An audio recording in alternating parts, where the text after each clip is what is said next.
apa? Profesinya, jadi kalau kita bicara profesi, yang Bu Dokter Julia itu kan aktivis dia, nggak aktif lagi menjadi dokter. Kemudian untuk Sunarto itu dia YouTuber. Kemudian untuk Rahmat Himran dia aktivis TPUA-nya begitu. Oke, jadi Rahmat aktivis TPUA. Ya, ya. Kalau Julia sendiri? Dia orang yang sering diundang oleh TPUA begitu. Oke. Sementara YouTuber kita belum diperiksa ya? Belum diperiksa. Apa komentar Anda kalau melihat substansi hasil pemeriksaan hari ini? Ya, yang jelas begini ya. Kasus ini terasa berat ya. Bobot politiknya itu berat sekali. Jadi kalau bicara ada nuansa politik dalam kasus ini, saya katakan benar.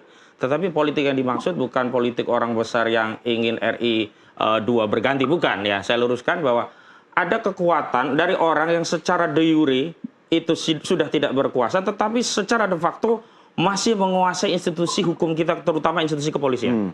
Dan kekuatan itulah yang digunakan untuk melakukan sejumlah tindakan meskipun dikritik oleh masyarakat, yang ujungnya jelas memenjarakan warga negara, rakyatnya. Anda nuduh polisi di bawah kendali? Bukan nuduh, saya sebut saja polisi begitu. Masih di bawah kendali saudara Joko Widodo. Polisi juga mana mau dituduh kayak begitu? Oh iya, kalau mereka tidak mau ya silakan. Tapi ini analisa saya simpulkan bahwa institusi polisi hari ini masih di bawah kendali saudara Joko Widodo yang secara de jure bukan presiden, tapi secara de facto masih menguasai lini-lini institusi kepolisian kita. Iya. Kenapa Anda masuk ke ruang politik kalau kita bicara ini ranah hukum? Nah justru itu, kalau kita bicara penegakan hukum, itu adalah ranah hukum. Tetapi ya goodwill tentang kebijakan policy dalam penegakan hukum, itu ranahnya politik. Kenapa? Institusi hukum itu di bawah kendali otoritas politik. Iya. Otoritas politik ini yang punya kekuatan untuk membuat warna hukum kita itu seperti apa. Sayangnya hari ini ya institusi politik kita itu belum dikuasai secara penuh oleh seseorang yang hari ini menjadi presiden secara de jure. De facto-nya masih berbagi kekuasaan dengan saudara Joko Widodo. Dibuktikan dengan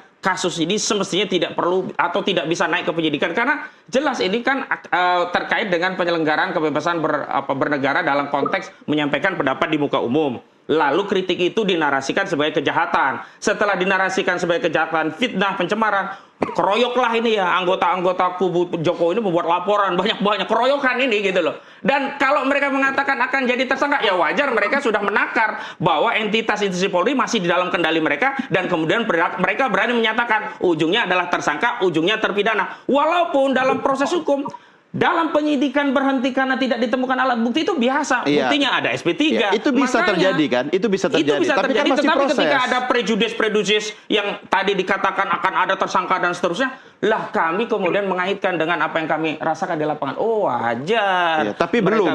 Kan belum final. Nah belum karena itu melalui juga. Stasiun ini saya harus kencangkan suara ini agar tidak terjadi. Karena kita ingin institusi polisi kita lurus. Ya, benar-benar menjadi penegak hukum, bukan menjadi alat kekuasaan. Atau jangan-jangan Anda menggencangkan narasi tadi karena ada indikator Anda akan salah atau kalah begitu? Oh tidak, persoalan salah, kalah dan seterusnya itu hal yang biasa bagi seorang advokat. Tapi kalau kita ingin bicara tentang kebenaran, keadilan, maka ada proses, prosedur dan substansi itu harus sejalan. Tidak hanya kita mengejar substansinya demi kebenaran dan keadilan, tapi proses tahapan dan prosedur itu diloncati. Misalnya dalam kasus pengungkapan penyelidikan naik ke penyidikan.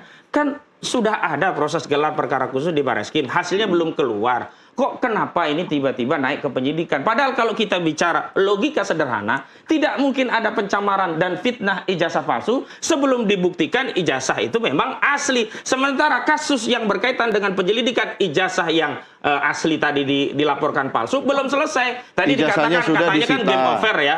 Lah justru kalau dalam tahapan prosedur penegakan hukum ini bukan game over, baru awal. Tahan dulu. Kesempatan sama saya berikan. Bang Silver, silakan. Komentar Anda. Ya, makanya saya bilang tadi, Bang, ini kan pengembangan, ya kan? Pak Jokowi dan teman-teman yang melaporkan itu memberikan video-video dari peristiwa yang terjadi.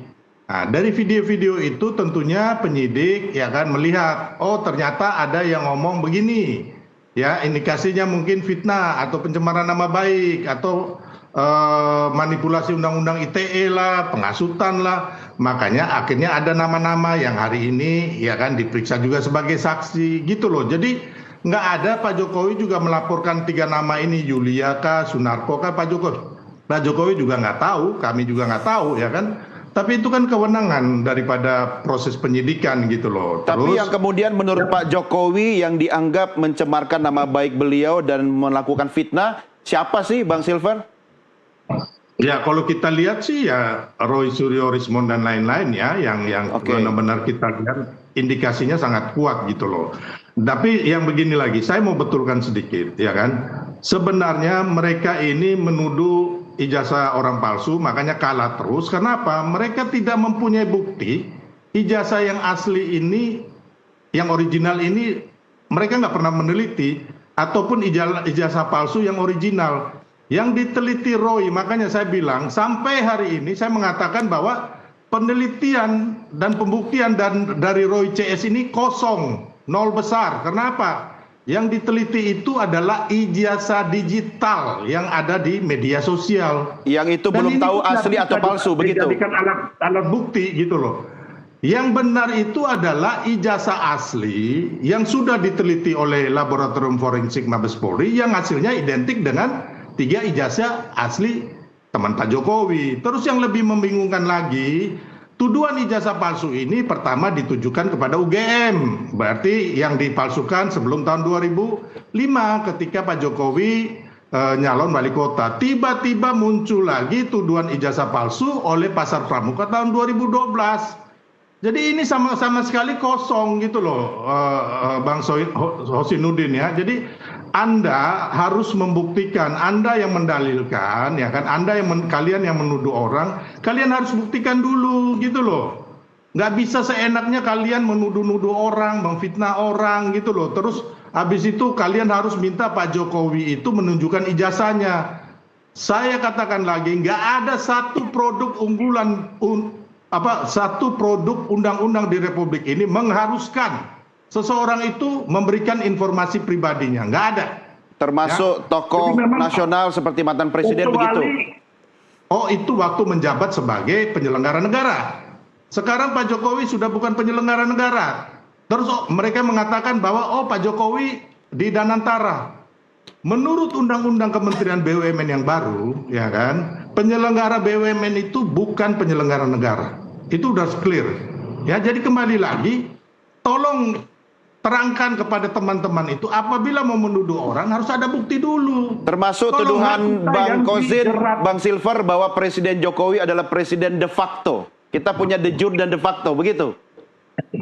Kan itu kan anggapan dia aja, ya kan. Kalau umpama semua orang beranggapan begitu, sakit semua Republik ini, ya kan. Kita sekarang presidennya adalah Bapak Prabowo Subianto. Pak Jokowi itu hanya mantan presiden dan orang biasa.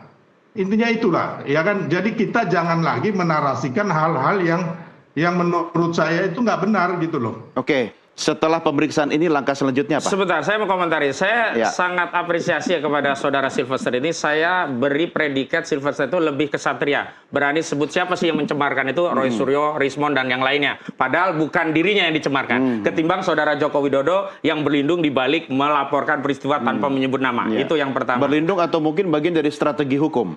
Saya tidak tahu. Yang jelas dia tidak gentleman, tidak berani tunjuk hidung. Masih hebat Sylvester, berani tunjuk hidung. Oke lah, yang kedua, ini bukan masalah dokumen biasa. Dokumen itu sudah diverifikasi di KPU, KPUD, dan kemudian diupload di situ-situ. Pertama kali yang mengambil dokumen ijazah itu adalah Bambang Trimulyono, lalu dibuat buku Jokowi Undercover. Jadi ada basis dan oleh KPUD itu sudah diverifikasi. Yang diverifikasi itulah ya, baik KPUD maupun KPU saat dia Pilpres, itu yang jadi bahan objek penelitian. Dan kalau tidak ada bukti, buktinya sudah diserahkan kepada publik. Nih, buktinya ada masalah di sini, di sini, di sini. Dan masalah-masalah itu tidak pernah ya diklarifikasi. Contoh, buku Jokowi Undercover 2, apakah pernah dibantah oleh kubu Jokowi? Tidak pernah. Yang ada adalah pembungkaman. Dengan cara apa? Memenjarakan Bambang Trimulyono. Harusnya kalau memang ada versi yang sahih tentang ijazah saudara Joko Widodo, buat dong buku bukan Jokowi Undercover, misalkan Jokowi Overcover misalnya, yang menjelaskan mengcounter seluruh dalil, argumen, bukti-bukti yang dikumpulkan oleh Bambang Trimulyono. Ya, saya mau balik lagi ke soalan tentang masyarakat kita. kalau kita bicara undang-undang, ya nggak ada juga larangan bagi seorang Joko Widodo untuk menunjukkan ijazah aslinya. Nggak ada larangan. Dan bahkan itu mengkonfirmasi saudara Joko Widodo seorang negarawan ini dan sekaligus bapak closing bangsa. statement ya, durasi kita terbatas. Silakan. Baik, nah, karena itu janganlah berdalih di balik undang-undang karena tidak ada kewajiban, pada saat yang sama menggunakan undang-undang dengan lapor polisi untuk merepresi rakyatnya yang hendak menyuarakan kritik kepada orang yang pernah menjadi presiden Republik ini. Bukan orang biasa loh. Pernah memimpin Republik ini 2 periode 10 tahun dan meninggalkan hutang ribuan triliun bagi rakyat di Republik ini. Apa nggak boleh kita bertanya? Baik, sekaligus closing statement Bang Silver, silakan. Saya mau membetulkan Bang Hosinuddin ya, walaupun mungkin beliau adalah pengacara Bambang Tri. Makanya kenapa Bambang Tri kalah dan masuk penjara? Karena Bambang Tri itu yang pertama, ya kan, membikin buku Jokowi Undercover hanya diambil dari clipping-clipping di media massa. Dan ini dibuktikan di pengadilan bahwa apa yang dia tulis itu nggak benar. Makanya Bambang Tri masuk penjara. Yang kedua, Bambang Tri lagi bersama Gus Nur, ya kan, menuduh ijazah Pak Jokowi asli, mereka nggak pegang buktinya, mereka nggak pernah lihat, tapi mereka bersumpah atas nama kitab suci, sumpah mubahala, akhirnya mereka dipenjara juga. Jadi harusnya Bang Hosinuddin dan kawan-kawan, ini menjadi patokan bahwa ini yang benar, di sini hukum ditegakkan gitu, karena mereka memang bersalah. Orang-orang ini adalah para pembenci yang tidak mempunyai bukti-bukti yang valid. Nah, ini yang harusnya menjadi pegangan teman-teman yang sekarang gitu loh.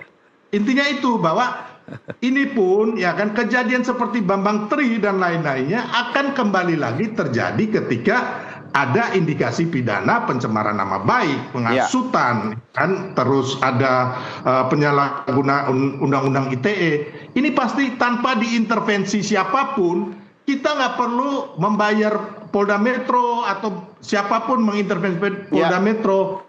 Ini hukum yang akan menjerat teman-teman. Saya pikir kita harus berpikir logis dan berpikir positif dan berpikir dengan nalar yang baik gitu. Oke, cukup ya. Cukup Bapak-bapak. Untuk penutup saja, logis itu membuktikan keaslian ijazah itu dengan menunjukkan aslinya, bukan dengan memenjarakan orang. Itu nggak logis. Begitu. Ya, cukup Bapak-bapak. Kita hormati persidangan. Yang asli itu nanti di pengadilan ya. Ya udah penjarain orang kok baru nanti di pengadilan. Di Surabaya, di Solo nggak pernah muncul itu barang. Iya, Bang Saya ini kuasa hukumnya. Nggak pernah muncul itu baik, barang. Bang Silver terima kasih, Bang Kosin terima kasih. Ya, sama-sama. Kita ikuti aja prosesnya ya. Saya bukan hakim ya, ini bukan pengadilan, tapi saya sudah diingatkan produser saya berkali-kali. Closing ya. Terima kasih Bapak-bapak. Kita jumpa lagi di kesempatan berikutnya. Pemirsa, inilah akhir jumpa kita dalam NTV Prime Dialog. Kita lanjutkan perbincangan kita di kesempatan berikutnya, tapi kami segera kembali dengan NTV Prime Bulletin. Tetap bersama kami.